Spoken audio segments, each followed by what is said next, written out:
அதுபோல சூர்யா நம்பர் கேட்கலாம். இப்போது 238 இடங்களுக்கான முன்னிலை வந்திருக்கிறது. அதுல என்டிஏ கூட்டணி 154 இடங்கள்ல முன்னிலை வைக்கிறாங்க. இந்தியா கூட்டணி 79 இடங்கள்ல முன்னிலை வைக்கிறாங்க. கடந்த தேர்தலோட ஒப்பிடும்போது 36 இடங்கள் கூடுதலா தேசிய ஜனநாயக கூட்டணி கிடைக்கிறது. இந்தியா கூட்டணி மகாகத்பந்தனுக்கு 33 இடங்கள் குறைகிறது. மற்றவர்களுக்கான இடங்கள் 5 குறையுது. ஜேஎஸ்பி கூடுதலா 2. இதோட ஸ்பிளிட்டையும் நம்ம பார்த்தலாம். ஒட்டுமொத்தமா ஒவ்வொரு அணிக்கும் எந்த இடங்கள்ல எவ்வளவு கூடுதலாக இருக்கிறாங்க அப்படிங்கிற அந்த எண்ணிக்கையும் நம்ம பார்த்தலாம். அதுக்கு இடையில தேர்தல் ஆணையத்தினுடைய தற்போதைய எண்ணிக்கை அப்படி நம்ம பார்க்கிறோம். தேர்தல் ஆணைய முடிவுகளின்படி 35 இடங்களில் பாரதிய ஜனதா கட்சி முன்னிலை வைக்கிறது. ஜேடியு 33 இடங்களில் முன்னிலை வைக்கிறது. ஆர்ஜேடி 21, அதுபோல எல்ஜேபி 10 இடங்கள், காங்கிரஸ் 6, ஹெச்ஏஎம்எஸ் 2, ஏஎம்ஐஎம் ஒரு இடத்துல முன்னிலை. அதே போல ஏற்கனவே இருந்த Communist Party of Marxist ML CPM 1, CPM ML 1 அப்படின்னு இப்போது இருக்கக்கூடிய முடிவுகளை பார்க்குறோம். பாரதிய ஜனதா கட்சி 35, அதோட 33 இடங்கள், ஜேடியு 68 இடங்கள், அதுக்கு பிறகு எல்ஜேபி 10, 78 இடங்கள் அப்படின்னு இதனுடைய முன்னிலை நிலவரங்களை பார்க்குறோம். இது இருக்கக்கூடியது. அதே போல் நம்ம ஒவ்வொரு கூட்டணியிலும் யார் யாருக்கு எவ்வளவு இடங்கள் அப்படிங்கிறது நம்ம இப்போ பார்த்துடலாம். ஒவ்வொரு கூட்டணியிலும் வரக்கூடிய இடங்கள் எவ்வளவு அப்படிங்கிறத ஸ்க்ரீனில் பார்க்கலாம். 155 என்டிஏ, எஸ் என்டிஏ கூட்டணியினுடைய இடங்கள். இது என்டிஏ கூட்டணி இடங்கள் ஸ்பிளிட்டு நம்ம வந்து போஸ்ட் பண்ண நல்லா இருக்கும். ஒவ்வொரு தனிப்பட்ட முறையில் கட்சிகளுக்கான எண்ணிக்கை எவ்வளவாக இருக்கிறது அப்படிங்கிறது நம்ம பார்த்தோம்னா யார் சிங்கிள் லார்ஜஸ்ட் பார்ட்டி யார் யாருக்கான இடங்கள் எவ்வளவாக இருக்கிறது அப்படிங்கிறத நம்ம சொல்ல முடியும். இப்போது இருக்கக்கூடிய சூழலில் 238 இடங்களுக்கான முன்னிலை வரக்கூடியதை பார்க்குறோம். பிஜேபி 68 இடங்கள், ஜேடியு 69 இடங்கள். இப்போது இருக்கக்கூடிய எண்ணிக்கையில் ஜேடியு ஒரு இடம் கூடுதலாக 68, 69, ஆர்ஜேடி 52. டாப் 3ல வரக்கூடிய கட்சிகள் ஆர்ஜேடிக்கு 58 இடங்களும், அதே போல ஜேடியு 69 இடங்களும், பிஜேபி 68 இடங்களும் பெறக்கூடியதை பார்க்குறோம். தனித்தனியான எண்ணிக்கைகளை நம்ம பார்த்தோம்னா இது பேச முடியும். ஹசீனா, இப்போ இந்த விஷயங்களுக்கு ராகுல் காந்தி அம்சத்திலிருந்து தேஜஸ்வியை முதலமைச்சர் வேட்பாளர்னு சொல்றதுலேயே ஒரு தயக்கம் இருந்தது வரைக்கும் இதெல்லாமே ஒரு செட்பேக்கான காரணமாக பார்க்க வேண்டியிருக்கா? அப்படிலாம் இல்லை. ஒரு 35 இயர்ஸ்ல யங்கஸ்ட் சிஎம்மா தேஜஸ்வி எமர்ஜ் ஆகிறாரா, இல்லை ஒரு 10th டைம் மறுபடியும் ஒரு ஹேட்ரிக் சிஎம்மா ஓல்ட் இஸ் கோல்டுன்ற மாதிரி மிஸ்டர் நிதிஷ்குமார் ரிப்பீட் ஆகிறாரா அப்படிங்கிறது தான் பீகார் மக்களோட வேர்டிக்ட். ஓகே, இதுக்கு வந்து grass root level, unlike India கூட்டணி, என்டிஏவோட மெத்தடாலஜி ஆஃப் எலெக்ஷன் ஃபேஸிங் வந்து எப்படி இருக்கும் அப்படின்னா கேஸ்ட் பேஸ் பண்ணி தான் இருக்கும். அவங்க நாங்கள் வந்து மாசா பப்ளிக் பேஸ் பண்ணி போகிறோம் அப்படின்னா தே basically do the booth management. அந்த booth management எண்ணிக்கை மட்டும் பார்த்தலாம். மன்னிக்கணும், இந்த ஜேடியு கடந்த தேர்தலோட ஒப்பிடும்போது இந்த முறை 25 இடங்கள் கூடுதலா பெறாங்க. 2020ல 43 இடங்கள், இப்போது 2025ல 25 இடங்கள் கூடுதலாக 68 இடங்கள். இது இன்னும் கூடுவதற்கான வாய்ப்புகள் இருக்கு. ஏன்னா முழுமையான எண்ணிக்கை இன்னும் முன்னிலை வரல, இன்னும் சில தொகுதிகளுக்கு வர வேண்டி இருக்குது. ஜேடியு முன்னிலை பெறுகிறார்கள், கூடுதல் இடங்களை பெறாங்க. பிஜேபிக்கு 6 இடங்கள் குறைவாக இருக்கிறது. 74 2020ல, 2025ல 68 இடங்கள்ல முன்னிலை அப்படிங்கறத பார்க்கிறோம். 6 இடங்கள் குறைவாக இருக்கிறது. இப்போதைய நிலைமையில இந்த எண்ணிக்கை மாறலாம். அடுத்ததா நம்ம வந்து ஆர்ஜேடி அவங்க ஒரு பெரிய சரிவை சந்திக்கிறாங்க அப்படின்னு பார்க்குறோம். 2020ல 75 இடங்கள்ல வெற்றி பெற்ற ஆர்ஜேடி இப்போது 53 இடங்கள்ல முன்னிலை அப்படின்னு பார்க்குறோம். இதுவும் தற்போதைய நிலை ஒரு 4 சுற்றுகள் அப்படிங்கிற அளவுக்கு தான் அதிகம் எண்ணப்பட்டதுக்கு இன்னும் கூடுதல் எண்ணிக்கை வர வேண்டியிருக்கும். காங்கிரஸை பொறுத்த வரைக்கும் 19 இடங்கள் வெற்றி பெற்றிருக்காங்க. 17 இடங்கள் இப்போ முன்னிலை, 2 இடங்கள் மட்டும் குறைவு அப்படிங்கிறத காங்கிரஸுக்கு பார்க்குறோம். இப்போதைய நிலைமையில வரக்கூடிய முன்னிலை நிறுவனங்களை வைத்து காங்கிரஸுடைய எண்ணிக்கை இதுவாக இருக்கிறது. எஸ்,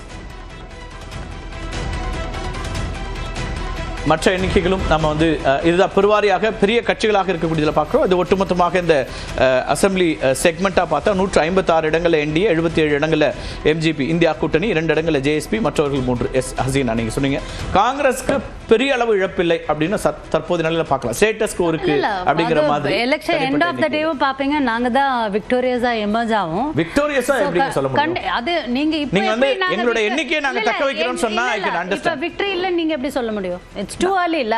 டெமோக்ராட்டிக் ரிசல்ட் அப்படிங்கிறது ரிசல்ட் வந்ததுக்கு அப்புறம் தான சொல்ல முடியும். ஆஃப் கோர்ஸ், பட் ஆனா ட்ரெண்ட் சொல்றேன். No trend last time trend அப்படியே உல்டாவாச்சு. அதுவும் ட்ரெண்ட் தானே. லாஸ்ட் டைம் வந்து ஃபைன், இன்னும் வெயிட் பண்ணலாம், இன்னொரு half an hour வெயிட் பண்ணலாம். ட்ரெண்ட் அப்படியே உல்டாவாச்சு. see basically அவங்க வர்க் பண்றது booth management, election management, miniature management, not on public agenda. So எப்போ ஜாதி ரீதியாக ஒரு கட்சி செயல்படுகிறதோ, எப்போ மத ரீதியாக ஒரு கட்சி செயல்படுகிறதோ அப்பவே மக்கள் வந்து அவர்களை நிராகரிக்கிறார்கள். அது வந்து அவர்களுடைய ஓட் சோரியிலே தெரியுது. அப்புறம் நாங்க கேக்குற கேள்விக்கு ஏன் நீங்க பதில் சொல்ல மாட்டேன்றீங்க? ஏன் எலெக்ஷன் கமிஷன் ஒரு ப்ராப்பரான ஒரு ஆன்சர் சொல்ல மாட்டேங்குது? நாங்க பகிரங்க பகிரங்கமா தானே சொல்றோம். அப்ப நாங்க தவறா சொன்னோம்னா ஆக்ஷன் எடுக்க வேண்டியது தானே ராகுல் காந்தி மேல. ஹைட்ரஜன் ஆட்டம் பாம்னு சொல்றாரு, ஓகே ரியல் ஆட்டம் பாம்னு சொல்றாங்க, காங்கிரஸ் கேடர்ஸ் எல்லாமே சொல்றோம், பப்ளிக் சொல்லுது. அப்ப why are not reacting? அதாவது நீங்க ஒர்க் பண்றது எலெக்ஷன் ஸ்ட்ராட்டஜி, மேத்தமேட்டிக்ஸ், அதுக்கு நீங்க ஸ்பெண்ட் பண்ற அமௌண்ட், பப்ளிக்கோட ஃபண்ட்ஸ்ல இருந்தே நீங்க வந்து மக்களை வந்து பிரைப் பண்றதுக்கு நீங்க ஸ்பெண்ட் பண்ற அமௌண்ட் எல்லாம் நாட்டோட வளர்ச்சிக்கு எங்க நீங்க ஸ்பெண்ட் பண்றீங்க? Where is our economy? நம்மளோட எக்கனாமிக்கல் growth எங்க போயிருக்கு? நம்மளோட இன்ஃப்ராஸ்ட்ரக்சரல் டெவலப்மெண்ட் எங்க இருக்கு? 2 கோடி வேலை வாய்ப்புன்னு நீங்க சொன்னீங்க. கிட்டத்தட்ட 10-11 வருடங்கள்ல எத்தனை கோடி? 22-30 கோடி நீங்க வேலை வாய்ப்புகளை உருவாக்கி இருக்க வேண்டுமே, உருவாக்குனீங்களா? கிடையாது. சோ இந்த ட்ரெண்டே கண்டினியூ ஆகிட்டு இருக்கட்டும் அப்படின்னா இல்ல. லோக்சபால நீங்க தோத்தவங்க தான். You still a minority government. Nitish Chandrababu Naidu இல்லனா you still a minority government. நீங்க ஒரு மெஜாரிட்டி கவர்மெண்ட் கிடையாது. அதனால நீங்க தம்பிங் விக்டோரியஸ், தம்பிங் மெஜாரிட்டி எல்லாம் சொல்றதுக்கு இந்தியால முக்காவாசி ஸ்டேட்ல வந்து அலையன்ஸ் கவர்மெண்ட் தான் இருக்கு. உங்களோட டைரக்ட் கவர்மெண்ட் இல்ல. உங்களோட டைரக்ட் கவர்மெண்ட் இருக்கிற இடங்களை வந்து எண்ணிக்கை கையை விட்டு சொல்லிடலாம். So it's purely maths. Okay, எனக்கு என்ன ஒரு கேள்வி இருக்குன்னா, ரைட் இதெல்லாமே இருக்கு, நீங்க வந்து எலெக்ஷன் கமிஷன் அவங்க வந்து நியாயமா இருக்கிறாங்களா, அல்லது ஆளுங்கட்சி இதெல்லாம் செய்து இவ்வளவுலாம் பண்ணுது அப்படின்னும் போது ஒரு எதிர்கட்சியா, ஒரு எதிர்கட்சி கூட்டணியா ஒரு வெற்றியை பெறுவதற்கான வியூகங்களை வகுக்கிறதுக்கு இன்னமும் தடுமாறுறதுங்கிறதே கூட ஒரு பலவீனம் இல்லையா? இன்னும் ரொம்ப ஸ்ட்ராங்கா நீங்க வந்து நிற்க வேண்டியது காங்கிரஸோட ரோல் தானே அதுல ரொம்ப பெருசு. நீங்க இந்தியா லெவலில் நீங்க இப்போ இந்த தோல்வி அப்படிங்கிறது வெறுமனே அங்க மட்டும் அது இம்பாக்ட்ஃபுல்லா இருக்க போதா? காங்கிரஸ் தொடர்ச்சியான தோல்வி, இந்தியா கூட்டணி தொடர்ச்சியான தோல்வி அப்படிங்கிற இடத்துல இருந்து அப்ப என்னெல்லாம் நடந்துச்சு? தேஜஸ்வியை நீங்க சிஎம்மா சொல்ல மறுக்கிறீங்க, அல்லது முன்னாடி இருந்த இந்த ஈக்குவேஷன் பிரச்சனை இதெல்லாமே சேர்ந்து தானே வருது? அதுல நான் ஒத்துக்கிறேன், நீங்க சொல்றது அத்தனையுமே வந்து நான் ஒத்துக்கிறேன், இல்லைன்னு சொல்லல. எங்ககிட்டயும் குறைகள் இருக்கு. ஓகே, இவங்க அளவுக்கு எங்களால எலெக்ஷன் மேனேஜ்மெண்ட் பண்ண முடியல, அந்த மைக்ரோ மேனேஜ்மெண்ட் பண்ண முடியல, அந்த காஸ்ட் ஈக்குவேஷன் பண்ண முடியல. இவங்க பகிரங்கமா நாங்க ஹிந்துஸ்தான் ஹிந்துத்துவான்றாங்க, பட் எங்களால அப்படி சொல்ல முடியல. செக்யூலர் பார்ட்டி, காந்தியன் பார்ட்டி, இந்த நாட்டுக்கு இண்டிபெண்டன்ஸ்க்காக ஃபைட் பண்ண பார்ட்டி. எங்க தலைவர்களை சர்தார் பட்டேல் தலைவர்களை இல்ல இல்ல நாங்க ஐ அம் டெல்லிங் யூ எங்களால முடியல அப்படிங்கறத நான் ஒத்துக்கிட்டு தானே சொல்றேன். இப்போ என்னன்னா குறைஞ்சபட்சம் இப்ப லாலுவை சந்திக்கிறதுல ஒரு தயக்கம் இருந்துச்சு ராகுல் காந்திக்கு. நீங்க அப்படின்னா கூட்டணியை வைக்க கூடாது. யார? லாலு பிரசாத் சந்திக்கிறது இதெல்லாம் அந்த ஊர்ல வந்து எப்படி தயக்கம் இருந்துச்சுன்னு சொல்றீங்க? சந்திக்கலையே. அதெல்லாம் அப்படி இல்ல, சந்திக்கலையே, தயக்கம்லாம் இல்ல. அவருக்கு மேல பலு இருந்திருக்கலாம். அப்படி இல்ல, தேர்தல் நேரத்துல மக்களுக்கு அது என்ன மெசேஜ் கன்வே அப்படிலாம் இல்லைங்க சார். அதுக்குன்ட்டு அவர் வந்து ஒரு நேஷனல் லீடர். நான் திரும்ப என்ன சொல்றேன்னா, அவருடைய அவர் போய் எல்லா லீடர்ஸையும் சந்திச்சிருக்கணும். அவருடைய டெசிஷனை மதிக்கிறேன். தேஜஸ்வியோட எவ்வளவு அவர் க்ளோஸா இருக்காரு. ஓகே, அவரோட ஈக்குவல் பார்ட்னரோட அவரோட மைண்ட் செட்ல அவர் க்ளோஸா இருக்காரு இல்லையா? தேஜஸ்வியோட ஐ அக்ரி வித் யூ. ஆனா என்ன கேள்வி? லாலு சந்திக்க விருப்பப்படாதவர் ஏன் தேஜஸ்வியை சந்திக்கிறாரு? என்ன யோசிப்பாங்க? லாலு காலத்துடைய லாலுவோட இன்ஃப்ளூயன்ஸ் இன்னும் ஒரு கலக்கத்துல. இப்ப வந்து தேஜஸ்வி இஸ் தி லீடர். தேஜஸ்வியோட தான் இவர் செயல் பண்றாரு. ஒரு நாள் 24 மணி நேரம்ல 2 பேரும் 19 மணி நேரம் ஒண்ணா இருக்காங்க. பீகார்ல எலெக்ஷன்லயும் சரி இல்ல யாத்ராலயும் சரி ஒண்ணா சாப்பிடுறாங்க, ஒண்ணா தான் இருக்காங்க. அப்ப லாலு சந்திக்கிறதுக்கு அவருக்கு ஹெசிடேஷனா தேஜஸ்வி எப்படி? நான் அத சொல்லவே இல்ல. அவர் வந்து கிரவுண்டடா இருக்காரு. போய் அந்த மீன்பிடி திருவிழா இருக்கா, நான் அவங்களோட நிக்கிறேங்கிறாரு, இதெல்லாமே இருக்கு.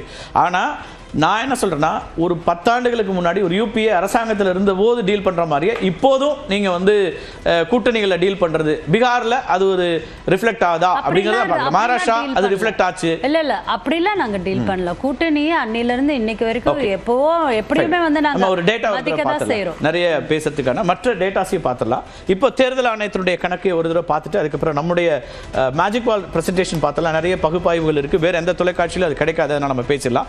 பிஜேபி 48 இடங்கள், JDU 47, RJD 23, LJP 13, INC 7, ஹெச்ஏஎம்எஸ் 3, VSF 1, அதே போல மற்றவர்கள் 5 இடங்கள் அப்படின்னு இப்போது தேர்தல் ஆணையத்தினுடைய கணக்கின்படி 48 பிளஸ் 47 ஒரு 95 சீட்ஸ் பிளஸ் வந்து எல்ஜேபி 13 அப்படின்னு கூட்டணி கிட்டத்தட்ட நெருங்கி ஒரு போதுமான இடத்தை நெருங்கி வரக்கூடியதை நம்ம பார்க்குறோம்.